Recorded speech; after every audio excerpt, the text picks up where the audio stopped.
Assalamualaikum warahmatullahi wabarakatuh. Selamat datang di channel Bakai.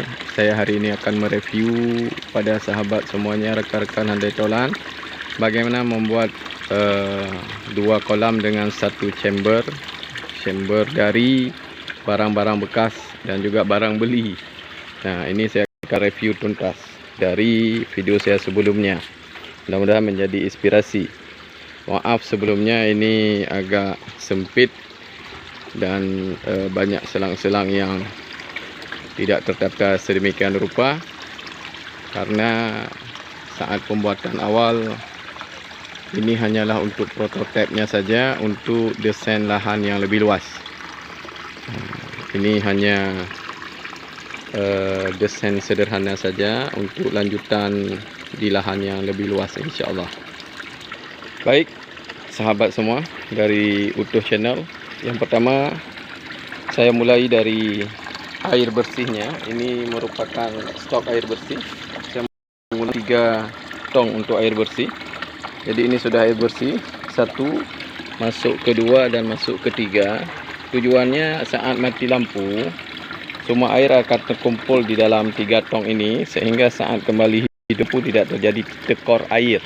Ini yang sering terjadi di teman-teman karena pompanya besar. Ini gelombangnya pun besar dengan pompa yang besar. Untuk pompanya akan saya review di lain waktu, karena saya juga tidak kerja sama dengan pompanya. Mungkin ilmu debit airnya saja yang akan saya bahas dari beberapa pompa, insya-Allah. Tidak janji ya. Oke sahabat, kita mulai. Nah, ini pertama, air dari pompa ini akan naik ke atas. Ini sudah bersih airnya, sudah bernutrisi. Ini saya buatkan T, yang satu untuk kolam, dan ini mengalir untuk 2 kolam. Itu di sana ada juga T ke bawah 1 dan ke kolam tong dan terpal. Nah, kita balik kemari.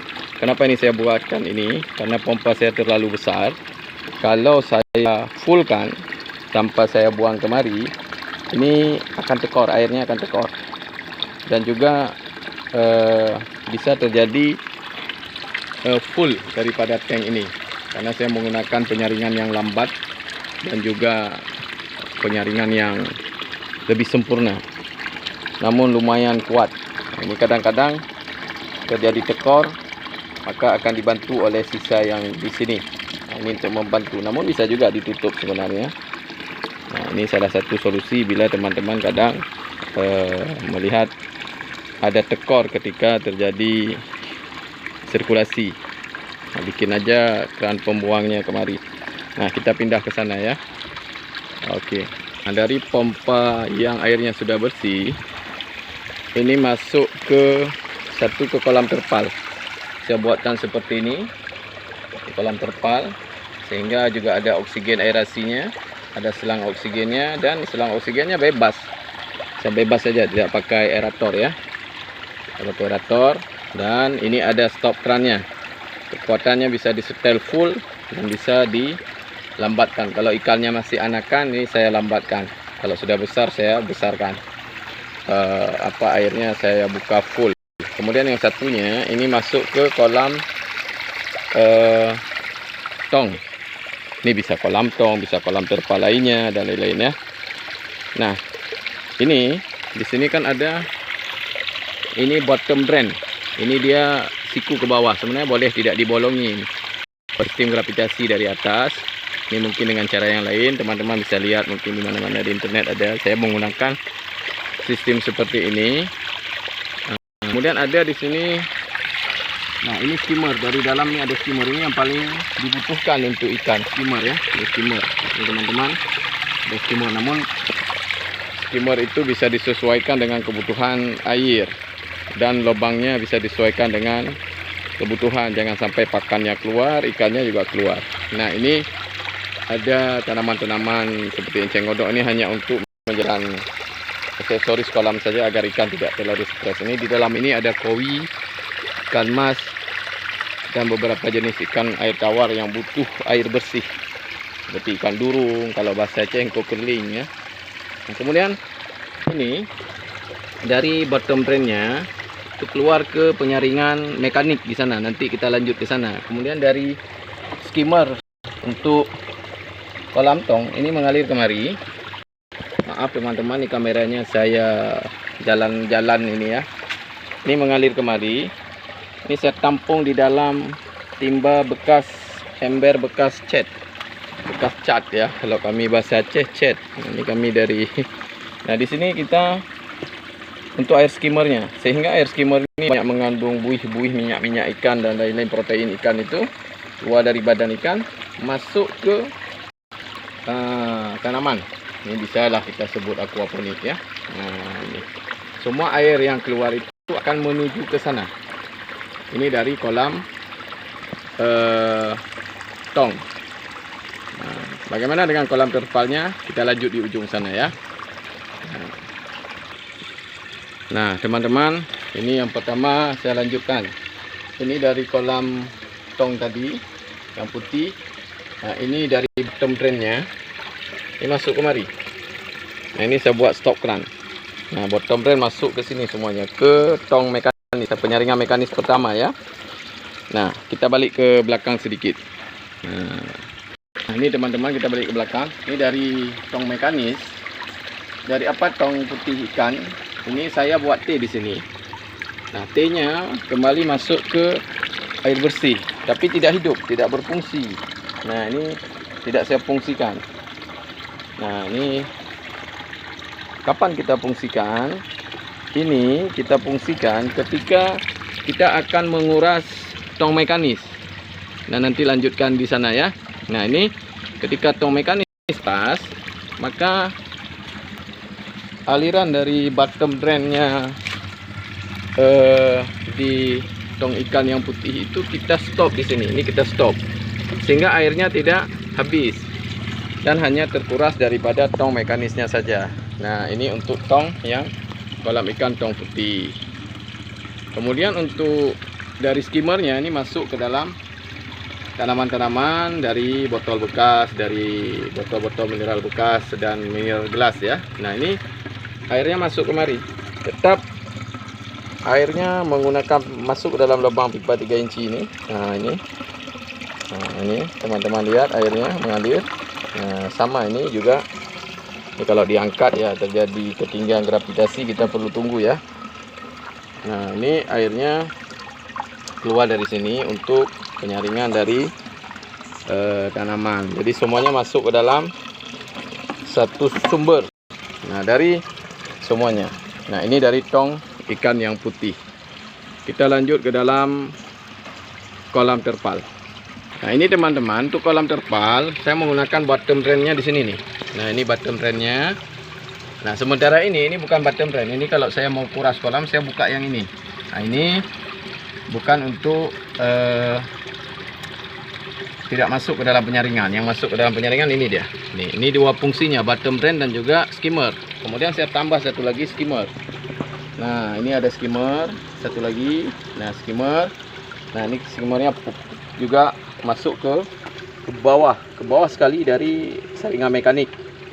Nah ini juga bottom drain, ini menggunakan T itu di bawah. Dia mengangkat sampah-sampah yang besar. Sama teman-teman mungkin yang pengalaman di kolam paham dengan bottom drainnya.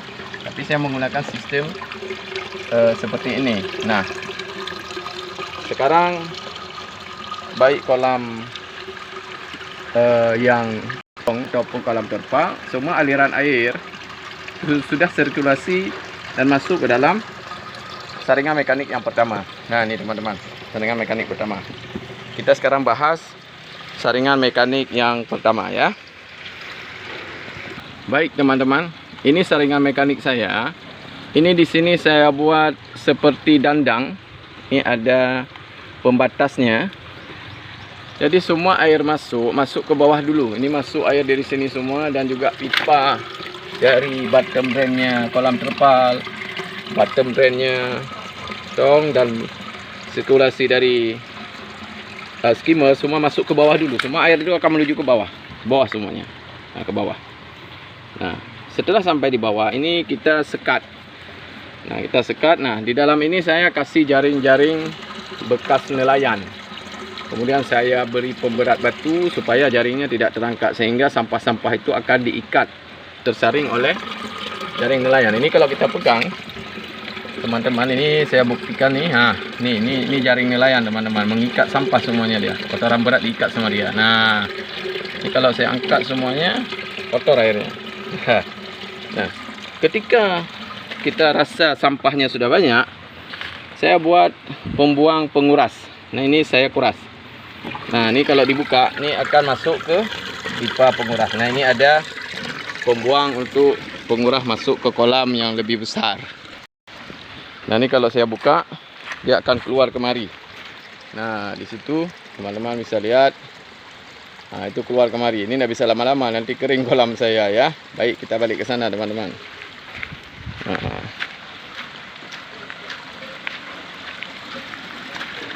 Saya tutup kembali ya. Oke.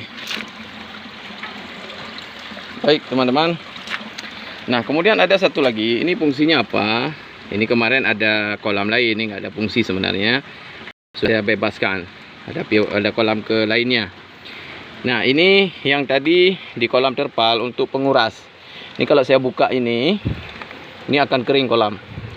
Nah, untuk menangkap ikan atau membersihkan kolam atau mengganti ikan. Nah, kenapa saya buat seperti ini? Ini sudah saya ukur. Kalaupun saya tinggal, airnya tidak kering habis. Jadi saya buat ketinggian supaya air kolam terpalnya tidak terkuras habis saat kita tinggal ketika kita sedang menguras kolam. Dan ini juga masuknya sama ke dalam kolam pembuang. Dan di sana juga ada ikan untuk kolam peranakan. Pemijahan itu ada di kolam besar, kolam tanah teman-teman. Baik, kita lanjut membahas tentang chamber yang saya buat. Nah, teman-teman, sahabat semua, channel Utuh Bakai mungkin masih banyak kekurangannya. Boleh juga berbagi teman-teman nanti tentang chamber ya. Nah, ini di dalam mekanik untuk chamber pertama ini tadi sudah saya jelaskan menggunakan hanya bahan jaring bekas. Dan semua air masuk kemari ke bawah dulu, baru yang bersih diangkat ke atas, sampahnya mengendap di bawah, yang terlewatkan dihambat lagi oleh jaring dari nelayan, jaring bekas ya. Nah, ini saya buat ini untuk pembatas ketika ada air hujan ataupun overload di kolam. Nah, ini akan keluar. Ini akan menjadi sebagai indikator ataupun juga sebagai batas supaya kolamnya tidak meluber teman-teman. Misalnya di dalam mekanik satu ini, dalam chamber satu, nanti dia kalau udah meluber masuk kemari. Nah, keluar juga sama ke dalam pembuang ya. Ini drainasenya di sana. Nah, kemudian saya buat lubang 3 inci. Ini teman-teman usahakan chamber satu ini sejajar dengan kolamnya, kolam terpal ya. Atau dengan lot airnya. Berbeda dengan kolam tong, ini sudah terpisah, dia tidak ikut gravitasi daripada kolam. Ini ikut langsung. Kalau ini kan terpisah. Nah, ini bottom drainnya terpisah teman-teman. Berbeda dengan ini langsung ke dalam mekanik satu. Nah, saya untuk buangnya, untuk alirannya menggunakan pipa inci. Nah, ini masuk kemari teman-teman. Nah, kenapa direndahkan? Saya kurang lebih ya 1 jengkal lah dari batas ketinggian air di kolam terpal ini, 1 jengkal. Karena prinsip air tetap dia ada terjadi hambatan ketika saring, apalagi masuk ke dalam penyaringan dengan banyak-banyak bahan ya.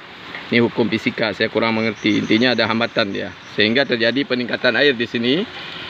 Nah, ketika terjadi ini tidak langsung full, ada jeda, ada ruang di sini sehingga airnya dapat mengalir full kemari. Nah, saya menggunakan pipa 3 inci. Ini udah berapa kali saya robah. Pertama saya menggunakan pipa 1 inci, kemudian pipa 1,5, terakhirnya saya gunakan pipa 3 inci. Makanya banyak lubang-lubang bekas ini teman-teman. Nah, ini sudah sempurna insya-Allah.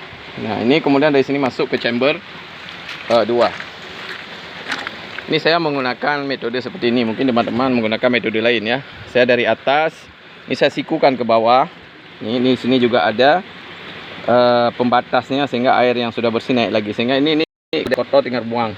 Nah, di chamber 2 ini biofilter. Ini biasanya saya kasih enceng gondok karena saya sedang stek bidara, saya masukkan aja dulu stek bidaranya ke sini biar lembab, cepat pengakaran.